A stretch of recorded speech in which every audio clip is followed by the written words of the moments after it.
Quando o Predador 2 chegou aos cinemas em 1990, o público pensou que estava apenas assistindo a uma sequência de ação e ficção científica ambientada numa selva de concreto, não numa de verdade.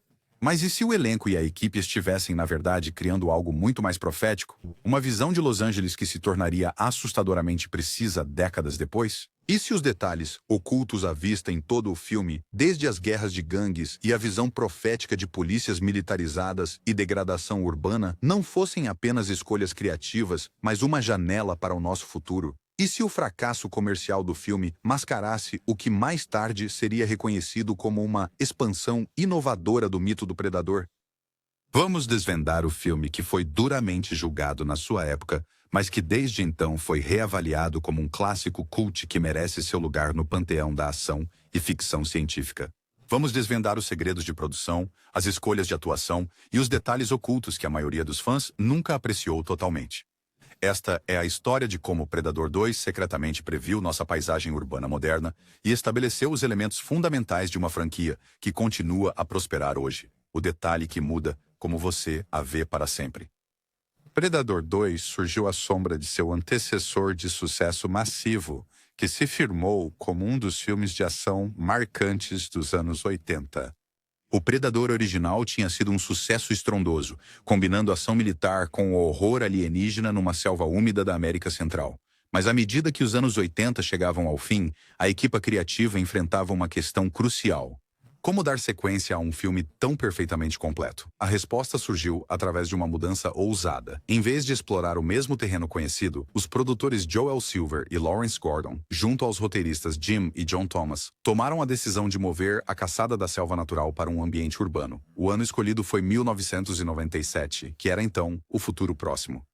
E Los Angeles seria retratada como uma cidade à beira do colapso, cozinhando sob uma onda de calor recorde com gangues de drogas travando guerra aberta nas ruas. O diretor Stephen Hopkins, recém-saído de A Hora do Pesadelo 5, foi chamado para criar esta visão. Foi uma aposta que fundamentalmente recontextualizou a franquia, passando de uma história sobre masculinidade militar para uma sobre decadência urbana, tensões raciais e corrupção institucional. O brilhante salto conceitual sugeria que, para um predador, uma cidade cheia de crimes seria um terreno de caça tão atraente quanto uma selva infestada de gorilas. Queríamos virar tudo de cabeça para baixo, Hopkins revelou anos depois. O primeiro filme era sobre este grupo de soldados hipermasculinos sendo caçados na natureza. Queríamos mostrar que o predador estaria igualmente à vontade no que nós, humanos, consideramos civilização. Mas essa direção criativa enfrentaria seu primeiro grande desafio antes mesmo das filmagens, e mudaria tudo na forma como o público receberia o filme. Danny Glover não era o herói de ação que o público esperava ver enfrentando o Predador. Após a icônica atuação de Arnold Schwarzenegger como Dutch, o comando musculoso que sobreviveu por pura destreza física e pensamento tático, Glover representou uma mudança dramática. Aos 44, ele era mais velho, menos imponente e mais conhecido como o pai de família, detetive Roger Murtaugh, na série Máquina Mortífera. Todos esperavam outro herói musculoso, Glover admitiu numa entrevista retrospectiva de 2010. Mas eu estava trazendo algo diferente. Harrigan não era um super soldado. Era um policial que viu demais. Durão, sim, mas vulnerável de um jeito que Dutch nunca foi. Na tela, Glover retratou o tenente Mike Harrigan como cansado do mundo, mas determinado, um veterano que conhecia sua cidade por dentro e por fora. Fora das telas, o ator se levava a limites físicos que poucos conheciam. Apesar da aparência comum, comparado a Schwarzenegger, Glover fez muitas de suas próprias acrobacias e treinou intensamente para o papel. Danny chegava antes de todo mundo, treinando, se preparando, lembrou o co-estrela Bill Paxton. Ele sabia que não era o que as pessoas esperavam e isso o impulsionou a provar que todos estavam errados. O contraste entre a percepção pública e a dedicação privada criou o que os membros do elenco chamaram de Gambito de Glover, aproveitando a subestimação do público em relação a ele contra a própria posição subestimada do personagem no mundo do filme. Harrigan é desconsiderado pelos agentes federais, ignorado por seus superiores, mas no fim prova ser o único capaz de confrontar o predador em seus próprios termos. Mas por trás da superfície dessa escolha de atuação havia uma verdade mais profunda. Glover carregava o peso de ser o primeiro protagonista negro em uma grande franquia de ficção científica e ação. A pressão pelo sucesso não era só profissional, era cultural. E isso cobrou um preço físico e emocional durante a exaustiva filmagem. O momento mais crucial no desenvolvimento de Predador 2 ocorreu antes que um único fotograma fosse filmado. Arnold Schwarzenegger, vindo do enorme sucesso do filme original, era naturalmente esperado para retornar na sequência. O roteiro foi inicialmente desenvolvido com seu personagem, Dutch, em mente, continuando sua batalha com os caçadores alienígenas. Mas, ao ser apresentado ao cenário urbano e oferecido um valor reportado de $250 mil para ler o roteiro, uma fração de sua taxa padrão de 5 a 6 milhões de dólares na época, Schwarzenegger tomou uma decisão que remodelaria todo o filme. Ele disse não. Quando Arnold Schwarzenegger recusou retornar para Predador 2, suas exigências salariais não foram o único fator. O ator estava filmando Exterminador do Futuro 2, o julgamento final, e acreditava que a mudança da sequência de Predador para um cenário urbano foi um erro criativo. A decisão de Arnold nos forçou a reimaginar toda a abordagem, explicou o diretor Stephen Hopkins. De repente, não estávamos fazendo uma continuação direta.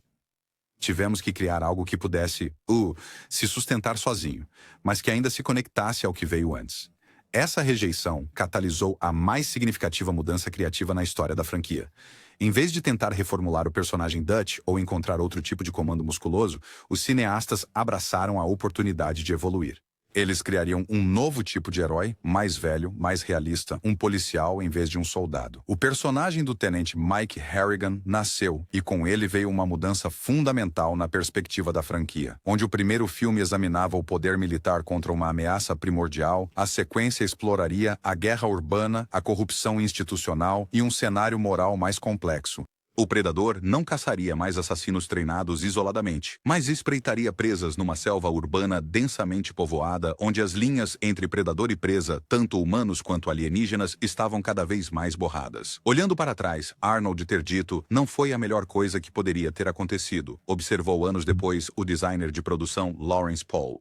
Isso nos forçou a expandir o universo Predador, em vez de repetir o que funcionou antes. Essa expansão seria crucial para a longevidade da franquia. Mas primeiro, o elenco e a equipe teriam que sobreviver a uma das filmagens mais árduas de suas carreiras. A Los Angeles de Predador 2 enfrentaria uma onda de calor recorde, com temperaturas acima de 43 graus Celsius. O que o público não sabia é que as performances suadas que viram na tela não eram só atuação. A própria produção se tornou um teste exaustivo de resistência que espelhava as condições infernais retratadas no filme. Estávamos filmando no meio do verão em locações reais no centro de LA, lembrou o ator Bill Paxton, que interpretou o policial arrogante, Lambert. Alguns dias estava realmente acima de 100 graus. Estaríamos com equipamento tático completo, correndo por edifícios sem ar-condicionado, tomada após tomada. A infame sequência do matadouro, onde o predador pendura seus troféus humanos do teto, foi particularmente brutal.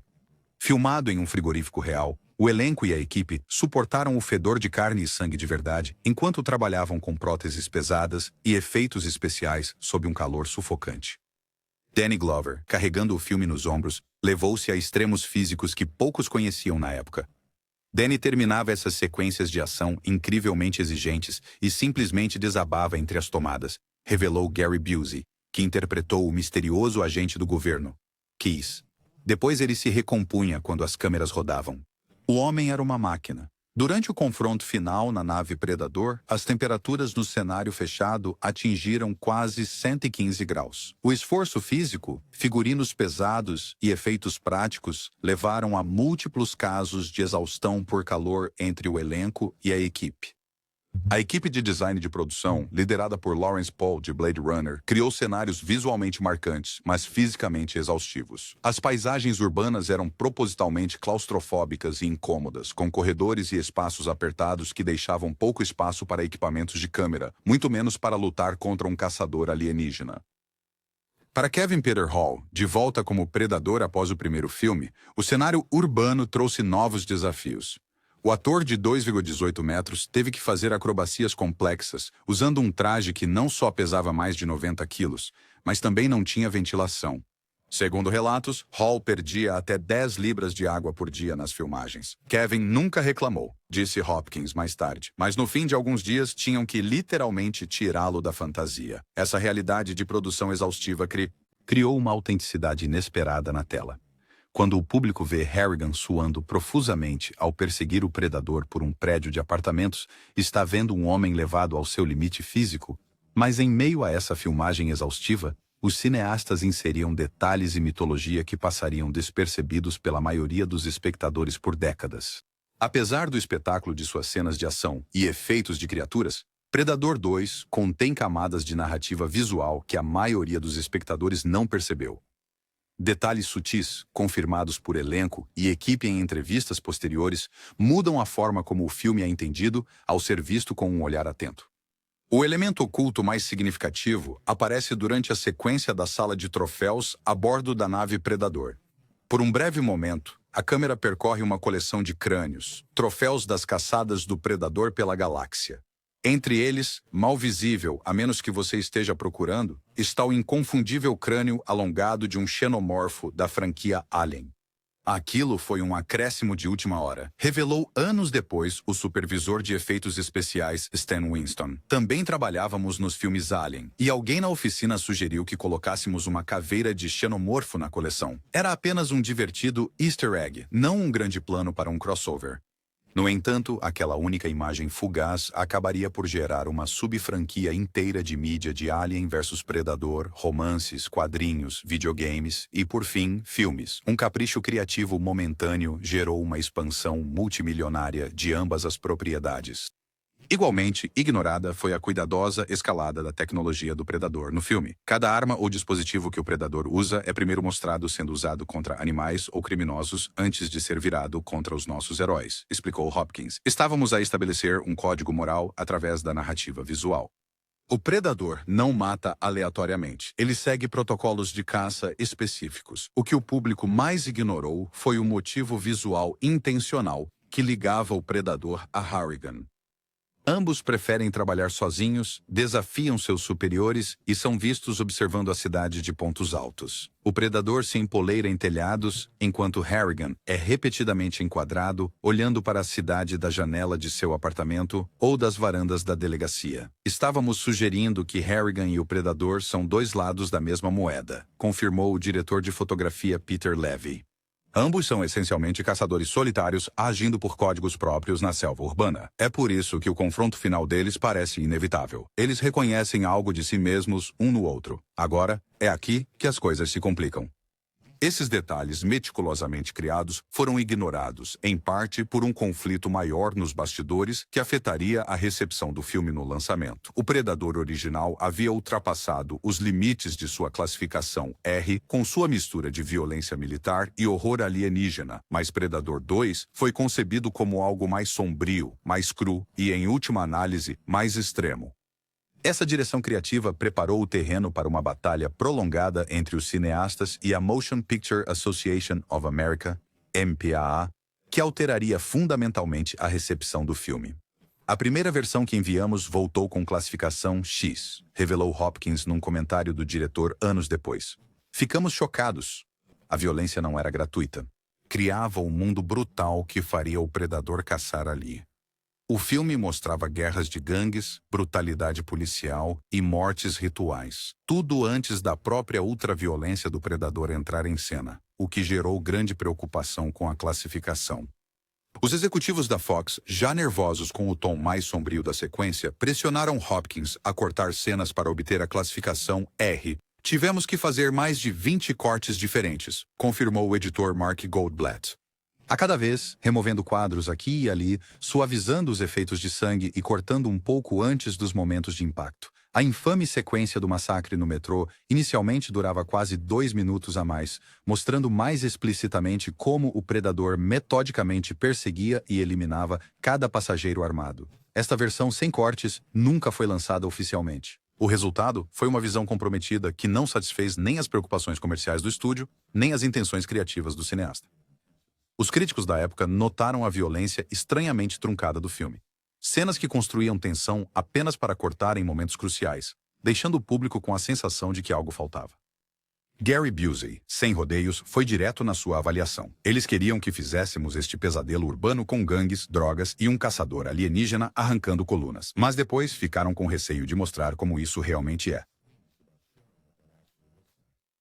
Não pode ter as duas coisas. A batalha pelo conteúdo do filme se estendeu ao marketing. Executivos da Fox, preocupados com os elementos extremos do filme, insistiram numa campanha que priorizava ação em vez de terror. O slogan original do filme, "Ele está na cidade com alguns dias para matar", sugeria um thriller de ação mais convencional do que o híbrido de drama policial, ficção científica e terror que Hopkins havia criado. A disputa pela identidade do filme continuaria até o seu lançamento, com críticos e público igualmente lutando para conciliar expectativas com a realidade. Mas a ironia mais profunda ainda estava por vir. Uma que levaria anos para se revelar completamente. Quando Predador 2 estreou em 21 de novembro de 1990, os resultados pareciam confirmar os piores medos do estúdio. Contra um orçamento de produção de aproximadamente 35 milhões de dólares, o filme arrecadou apenas 57 milhões de dólares mundialmente, menos da metade do que o original havia gerado. A crítica foi em grande parte desdenhosa, com Roger Ebert escrevendo que o filme carece da tensão e suspense do original de 87. O público, esperando outro blockbuster de ação no estilo Schwarzenegger, ficou confuso com o tom mais sombrio e o cenário urbano do filme. A ironia foi profunda. Um filme sobre um caçador incompreendido, operando pelo seu próprio código e não apreciado pelos que o rodeavam, tornou-se ele próprio o caçador incompreendido das bilheteiras. Pausa. Sabíamos que estávamos a fazer algo diferente. Danny Glover refletiu anos mais tarde. Mas o marketing vendeu-o como mais do mesmo. As pessoas entraram esperando um filme e receberam outro. Isso é sempre uma receita para a decepção. O elenco sentiu o impacto dessa recepção de forma aguda. Para Glover, que havia assumido um risco significativo na carreira ao entrar numa franquia previamente definida por Schwarzenegger, o fracasso comercial parecia validar o ceticismo da indústria sobre seu status de protagonista em filmes de ação. Para o elenco de apoio, incluindo Bill Paxton, Gary Busey e Maria Conchita Alonso, o que deveria ter sido um blockbuster impulsionador de carreiras tornou-se uma nota de rodapé. Contudo, nesse aparente fracasso, estavam as sementes de uma ressurreição inesperada. À medida que o filme chegava ao home video e à televisão a cabo, algo curioso começou a acontecer. Desvinculado das expectativas de ser uma sequência direta do original de Schwarzenegger, os espectadores começaram a apreciar Predador 2 por seus próprios méritos. Eu encontrava fãs em convenções que me diziam que o odiaram nos cinemas, mas o amaram quando o assistiram em casa, observou Bill Paxton em uma entrevista de 2008. Sem o peso dessas expectativas, eles puderam ver o que realmente estávamos tentando fazer. O filme, que havia sido considerado um fracasso pelas métricas de bilheteria, estava silenciosamente construindo um culto de fãs dedicado. Um que apreciava precisamente aqueles elementos que haviam afastado o público inicial. Sua escuridão, sua expansão da mitologia Predador, sua visão de decadência urbana. E com o passar dos anos, uma outra camada de ironia surgiu. A Los Angeles de 1997, retratada no filme, assolada pela violência de gangues, clima extremo, forças policiais militarizadas e profunda corrupção institucional, começou a parecer menos ficção científica e mais profecia. Talvez o maior legado de Predador 2 resida em como transformou um conceito de filme numa rica mitologia de infinitas possibilidades. Enquanto o Predador original estabeleceu o caçador alienígena como um antagonista formidável, a sequência revelou que havia toda uma cultura e história por trás dessas criaturas. O primeiro filme não te dá quase nada sobre de onde o predador vem ou por que ele caça, explicou o roteirista Jim Thomas. É apenas essa máquina de matar perfeita que aparece na selva. Com a sequência, quisemos levantar o véu o suficiente para intrigar, não o suficiente para desmistificar. Essa abordagem se manifestou mais visivelmente na sequência da Sala de Troféus, que não só estabeleceu a conexão Alien-Predador, mas também revelou que predadores visitavam a Terra há séculos. A pistola de pederneira antiga, dada a Harrigan, de 1715, revelava séculos de caça humana. O filme também introduziu o conceito de sociedade e hierarquia de predadores. A presença de vários predadores na sequência da nave, demonstrando deferência a um líder aparente, sugeria a existência de uma cultura organizada, e não apenas de caçadores aleatórios. Os aspectos ritualísticos do seu comportamento, desde a coleta de troféus até o reconhecimento honroso de presas dignas, retratavam uma espécie com um complexo código de honra. Estávamos construindo uma base para histórias que pudessem ir a qualquer lugar, diferentes épocas, diferentes cenários, explicou John Thomas. Uma vez que se estabelece que essas criaturas caçam na Terra há séculos, seguindo regras específicas de engajamento, as possibilidades narrativas se tornam infinitas. O infame O design do predador caçador urbano, criado para o filme, apresentava armadura e armamento mais elaborados que o caçador da selva original, estabelecendo que predadores personalizam seu equipamento. Esse conceito se tornaria central para futuras entradas na franquia, com cada novo predador exibindo armas e estilos de armadura distintos. Essas expansões mitológicas seriam a maior contribuição do filme para a franquia. Embora Predador 2 possa ter decepcionado nas bilheterias, ele forneceu a estrutura conceitual que permitiria à série continuar a evoluir através de múltiplas mídias. A série de quadrinhos da Dark Horse que se seguiu aproveitou-se bastante dos elementos introduzidos em Predador 2, ampliando a ideia dos clãs de predadores, sua história na Terra e seus complexos rituais de caça. Os videogames abraçaram o cenário urbano e o arsenal expandido da tecnologia Predador. Mesmo filmes posteriores da franquia retornariam a conceitos introduzidos nesta sequência, inicialmente subestimada. Mas a influência do filme se estenderia muito além de sua própria franquia, espalhando-se para remodelar o cinema de ação de maneiras que só se tornariam claras com o passar do tempo. À medida que os anos 90 se transformavam nos 2000, Predador 2 começou a parecer estranhamente profético. A visão do filme de Los Angeles em 1997, uma cidade dilacerada por tensões raciais, guerra de gangues, corrupção institucional e clima extremo, começou a parecer menos ficção científica e mais como filmagens documentais de uma linha do tempo alternativa. Os distúrbios de Los Angeles de 92 ocorreram 2 anos após o filme, com imagens que espelhavam sinistramente cenas do filme, edifícios em chamas, forças policiais sobrecarregadas, bairros transformados em zonas de guerra. Mainstream Silence. A representação do filme de gangues fortemente armadas controlando quarteirões inteiros, de repente, parecia menos exagerada, assim como a resposta policial militarizada. As pessoas começaram a me ligar depois dos motins, dizendo que tínhamos previsto tudo, lembrou Hopkins. Essa não era a nossa intenção. Estávamos extrapolando tendências que já víamos acontecer na cidade. Mas o paralelo era estranho e desconfortável. A visão do filme de uma cidade assando sob um calor sem precedentes se mostraria igualmente profética. À medida que as mudanças climáticas aceleraram nas décadas seguintes ao lançamento do filme, Los Angeles começou a experimentar exatamente o tipo de ondas de calor extremo retratadas em Predador 2. As notícias do filme sobre os 109 graus, vistas como hipérbole de ficção científica em 1990, se tornariam realidade nas décadas seguintes. Até a visão do filme sobre a aplicação da lei encontrou ecos incômodos na realidade. As tensões entre a polícia local e agências federais, as tecnologias de vigilância, as equipes táticas de estilo militar, tudo se tornaria cada vez mais normalizado nas cidades americanas na era pós-11 de setembro. Pensávamos que estávamos a criar uma realidade mais intensa, admitiu o designer de produção Lawrence Paul numa entrevista em 2010. Acontece que estávamos apenas adiantados. Esta profecia acidental deu a Predador 2 uma segunda vida como comentário cultural. Artigos acadêmicos e revisões retrospectivas começaram a analisar o filme não só como uma sequência de ficção científica e ação, mas como um texto que capturou, talvez inconscientemente, a trajetória da vida urbana americana no fim do século XX. Para o elenco, essa reavaliação trouxe uma certa vindicação. As pessoas o descartaram na época como exploração, Glover observou. Agora é estudado em aulas de cinema como comentário social. Às vezes, é preciso distância para ver o que um filme realmente dizia. Essa nova relevância contribuiria para o crescente status de cult do filme, mas igualmente importante para seu legado foi como ele revolucionou a linguagem do próprio cinema de ação. Predador 2, apesar do fraco desempenho nas bilheterias, teve seu DNA espalhado pelo cinema de ação nas décadas seguintes. O filme foi pioneiro numa abordagem visual e num território temático que se tornariam dominantes no gênero.